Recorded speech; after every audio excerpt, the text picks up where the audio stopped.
Good morning, everybody. It's Billy Colburn, editor of the Courier-Record newspaper, Blackstone, Virginia, USA, Southside Virginia. It is 2:55 a.m. Tuesday morning. We are on our way to a federal staging area, being herded like a bunch of sheep. Federal authorities are in Nottoway County investigating they've seized a baby elephant, and we are not allowed at this time to say where the elephant was confiscated from, but there are people being questioned. First and foremost, I'll get these other two stories out of the way. I'm more on the elephant. Uh, there's a story that I'm part of that I've got to explain here, but basically five fairly well, some of them are well known. Five Blackstone residents are going to recover. They were hospitalized after a prank at a dinner party went horribly wrong. I was invited to the party and was unable to attend, but there are a group of us that have every quarter, no matter what day the month ends, we get together and have dinner. The host last night, husband and wife, had a bet. Make a long story short, is it safe for humans to consume dog food? Most everybody says yes. One of the entrees was salmon. Instead of using real salmon, without naming the brand of the dog food, you can get different flavors of dog food. There's a salmon dog food on the market. That was used in a salad. Not the entree, the salad, I'm sorry. And the dare worked. The husband was right that people could eat the dog food. And then 35 minutes later, people began getting sick. Most were driven privately to a facility in Chesterfield. The problem with the dog food is that the expiration date was 3 years old. Their dog had passed away.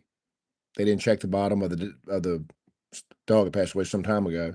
They didn't check the bottom of the dog food, and so 5 of the 8 that were at the dinner party were violently ill, but are doing better.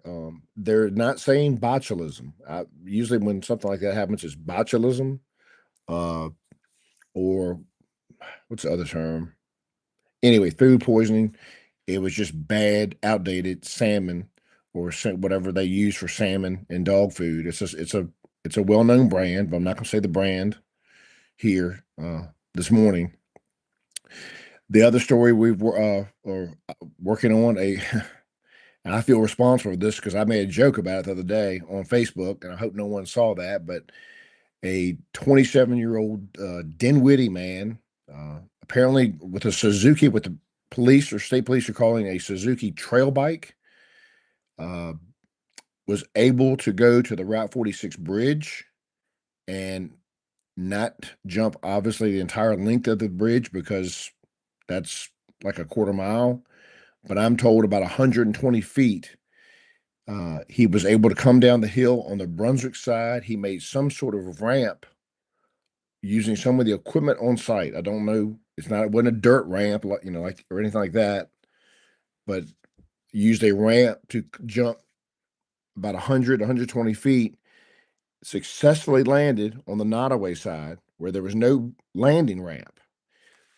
The only reason anyone knows about this is one of the inspectors, and this was right about dark. One of the inspectors had to go back to the scene, and they asked for a police escort to go to the bridge with him to get whatever he needed to get because it was dark. I guess the guy didn't want to go down there by himself.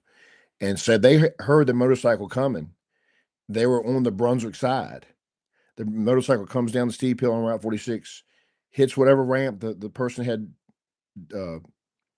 devised or improvised or made, and landed on the Nottoway side and was gone. And and I think there's a accomplice that was with the motorcyclist waiting on the Nottoway side that is being questioned. So the motorcyclist got away, or so we thought. The Brunswick law enforcement officer,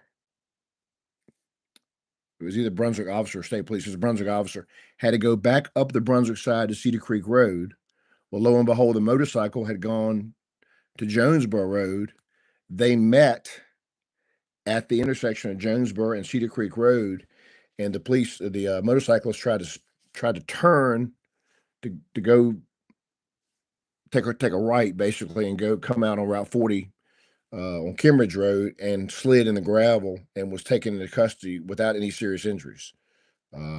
It's a Suzuki bike, a motorcycle. That's all I know. It's called a trail bike. I'm familiar more with Honda, like 150s, and of course your bigger bikes, 750s, that sort of thing. So we're following that, but getting back to the federal investigation, we're on our way now. As you can tell, we're actually dressed here at it's 3:01 a.m. Uh, a new resident of Nottoway County, a fairly new resident, one with considerable means, and it is northeastern Nottoway County. Northeastern Nottoway County.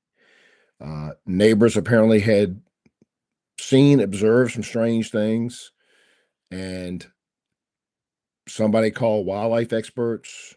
I don't know what agencies involved. It's not state wildlife. These are federal authorities. Said they noticed, they observed, thought they were seeing things. This person had police are identifying only as Karen right now. Karen. I know. What are the odds of that? That was my alarm to wake up. Hold on, I beat the alarm. Uh, they observed her with they said our neighbor, this lady's got a baby elephant. Well, somebody with binoculars watched over the last few days, and it looked like they were building some sort of preparing for some sort of event. Uh, and eventually the feds were called. It looks to be, according to feds, a place where, and like a sacrifice, like they were going to sacrifice this elephant, juvenile elephant. I'm told about 3 months old. Apparently flown into the country illegally. I'm told the person has means to do that. The means, the money to do that, and so the police executed the raid. I'm told around 1 a.m. this morning. The elephant is safe. But the woman who they identify, I think her full name is Catherine something, but they're calling her right now Karen. I'm awaiting a press release. I've got to go to a staging area, and I'm not even allowed to say where the media staging area is right now. Karen was last seen running from the scene. She got onto a, a donkey or a jackass. Now, some of the things you're going to think about right now is that the elephant is a symbol of the Republican Party, and the donkey is a symbol of the Democratic Party. And the woman was last seen going down Route 153 on a jackass. And that's especially appropriate this morning because I'm a jackass, and maybe you are too, because it's April Fools. Did we get you again? Now, look, don't be a loser. Everything I just told you was April Fool, okay? Don't be a loser and comment on this. Share it and get your friends and say, OMG, look what happened in Blackstone, Nottoway County. Happy Tuesday, folks. I'm really up this time of morning to do some more work because we go to press in 6 hours. Love to all. And thank you for tuning in. I've got to figure out how to end this now. But happy Tuesday. Just leave it at that. Happy Tuesday.